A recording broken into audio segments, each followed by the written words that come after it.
میرے پیارے آقا علیہ الصلوۃ والتسلیم کے پیروانوں، شہر بسطام کا واقعہ ہے۔ حضرت بایزید بسطامی رحمۃ اللہ تعالی علیہ آپ کی خدمت میں کچھ گاؤں والے آئے، بہت پریشان تھے، چہرے افسردہ، غم زدہ۔ آپ نے فرمایا کیا وجہ ہے پریشانی کی، مسئلہ کیا؟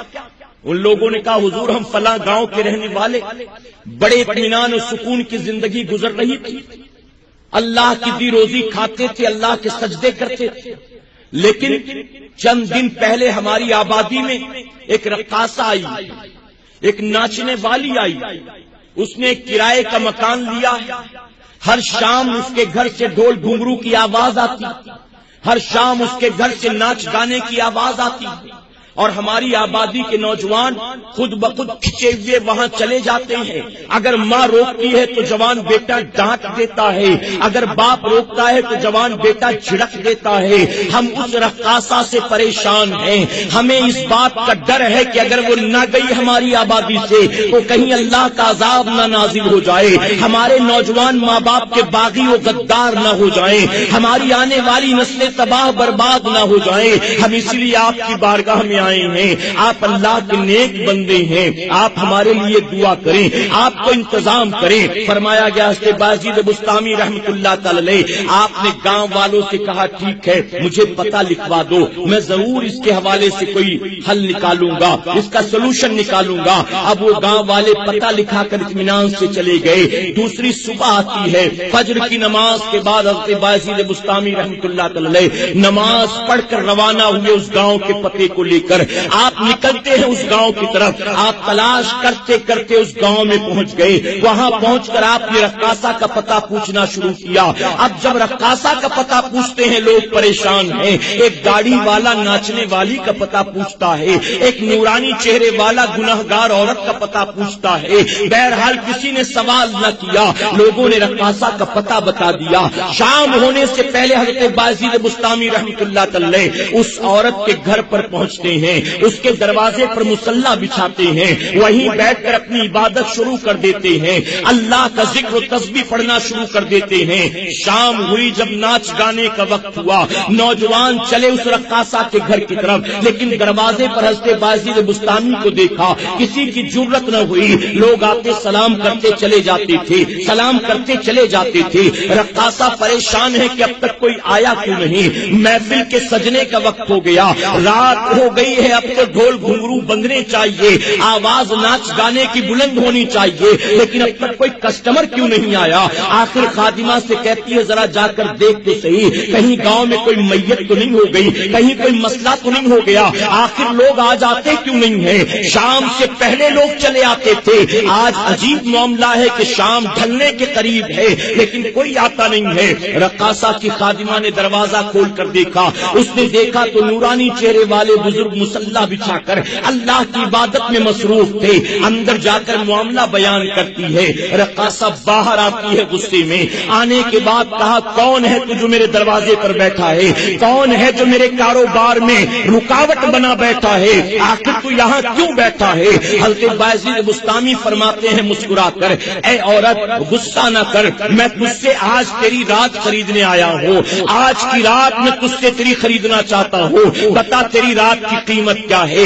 رقاصہ کو غصہ آ گیا، اس نے کہا اے فقیر اپنے آنے کا مقصد بیان کر، میری راتیں خریدنا تجھ جیسے فقیروں کا کام نہیں ہے، دولت مند بھی ایک رات خریدنے سے پہلے 10 بار سوچتا ہے، تو میری رات کیا خریدے گا، تیری اوقات کیا ہے؟ حضرت بایزید بسطامی فرماتے ہیں میری اوقات تجھے کیا معلوم، میری اوقات تو میرا پروردگار جانتا ہے، بس تو بتا تیری ایک رات کی قیمت کیا ہے؟ عورت نے کہا تو نہیں مانتا تو سن، ایک موٹی قیمت بتاتی ہے۔ حضرت بایزید بسطامی رحمۃ اللہ تعالی اشرفیوں سے بھری ہوئی تھیلی نکالتے ہیں، اس رقاصہ کے ہاتھ میں رکھتے ہیں، آپ فرماتے جتنی تیری ایک رات کی قیمت ہے اس سے زیادہ مال اس کے اندر موجود ہے، دیکھ لے اور آج کی رات میرے حوالے کر دے۔ اس عورت نے جب کھول کر دیکھا تھیلی کو، واقعی اس کے اندر سکے چمکتے دمکتے نظر آتے تھے، فوراً دروازے سے ہٹ جاتی ہے، ادب سے کہتی حضور آپ باہر کیا کر رہے ہیں، آج کی رات میں نے آپ کے نام لکھ دی ہے، آپ میرے مہمان ہیں، اندر تشریف لائیں۔ حضرت بایزید بسطامی اندر تشریف لے جاتے ہیں، آپ کو ادب سے بٹھاتی ہے، ہاتھ باندھ کر کھڑی ہوتی ہے، کہتی آپ حکم دے تو گھنگرو باندھ لو، آپ کہیں تو طبلے ہارمونیم والے کو بلا لو، آپ کہیں تو محفل کا آغاز کیا جائے۔ حضرت بایزید بسطامی فرماتے نہیں، آج کی رات میں نے تجھ سے خریدا ہے، آج کی رات تیری مرضی سے نہیں گزرے گی، بلکہ آج تجھے وہ کرنا ہوگا جو میری مرضی ہوگی، جو میں چاہوں گا۔ اس نے کہا آپ جو کہیں میں کرنے کو تیار ہوں، آپ بتائیں کیا حکم ہے میرے لیے۔ حضرت بایزید بسطامی فرماتے ہیں کہ جا اچھی طرح سے غسل کر کے ایک نیا جوڑا پہن کر آ، ایک نیا جوڑا پہن کر تو آ۔ وہ جاتی ہے، غسل کیا، نیا جوڑا زیب تن کر کے آتی ہے، آ کر کھڑی ہو گئی، بتائیے اب کیا حکم ہے۔ آپ فرماتے جا وضو کر کے آ، جا اب وضو کر کے آ۔ رقاصہ کہتی بابا چاہتے کیا ہو، غسل کروایا، نیا جوڑا پہنوایا ہے، اب وضو کرانا چاہتے ہو، آخر چاہتے کیا ہو۔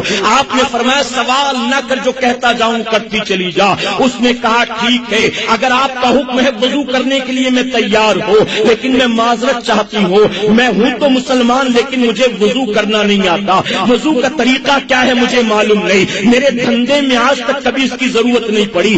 آپ فرماتے کوئی مسئلہ نہیں، آپ نے وضو کیا ہے، آپ نے فرمایا جیسے میں کرتا جاؤں ویسے کرتی جا۔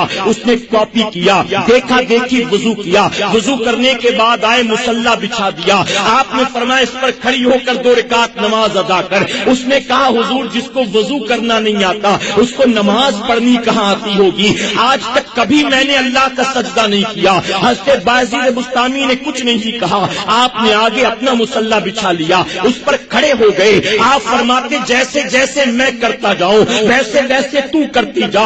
اب اے مسلمانوں یہاں ایک بات عرض کرنا چاہوں گا، وہ رقاصہ تھی، وہ ناچنے گانے والی تھی، اس کو وضو کرنا نہیں آتا تھا، اس کو نماز پڑھنا نہیں آتا تھا۔ آج اگر ہم اپنا گریبان جھانک کر دیکھیں، ہم نے اور آپ نے کتنے لوگ ہیں جن کو وضو کرنا آتا ہے، وضو کے فرائض کتنوں کو معلوم ہے، وضو کی سنتیں کتنوں کو معلوم ہے، وضو کن کن عبادات کے لیے ضروری ہے، وضو ٹوٹتا کب ہے، ہم نے کتنے ہیں جو جانتے ہیں۔ ہم نماز پڑھتے ہیں لیکن نماز کی شرطیں ہمیں معلوم ہے، نماز کے فرائض ہمیں معلوم ہے، نماز کے واجبات ہمیں معلوم ہے۔ الحمدللہ سنی سمیٹتا ہو۔ حضرت بایزید بسطامی آگے کھڑے ہو گئے، آپ نے فرمایا میں جیسے کرتا جاؤں مجھے دیکھ کر تو کاپی کرتی جا۔ آپ نے اللہ اکبر کہا، دیکھا دیکھی اس نے بھی ہاتھ باندھ لیا۔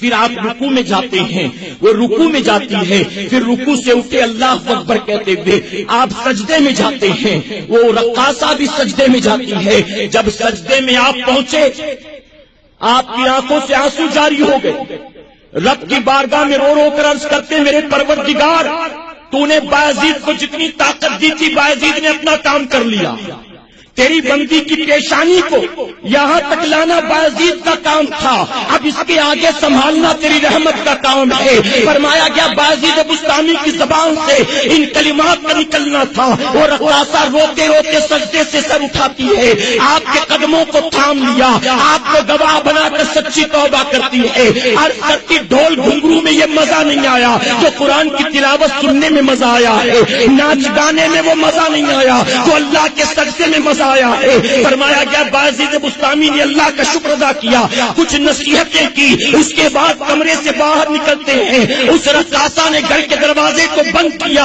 فرمایا گیا کل جو ناچنے گانے والیوں میں مشہور تھی، اللہ کے سجدوں کی برکت سے موت آنے سے پہلے وہی رقاصہ اللہ والیوں میں مشہور ہو گئی۔ رب کا وعدہ حق ہے، نماز روکتی ہے بے حیائی اور برائی سے۔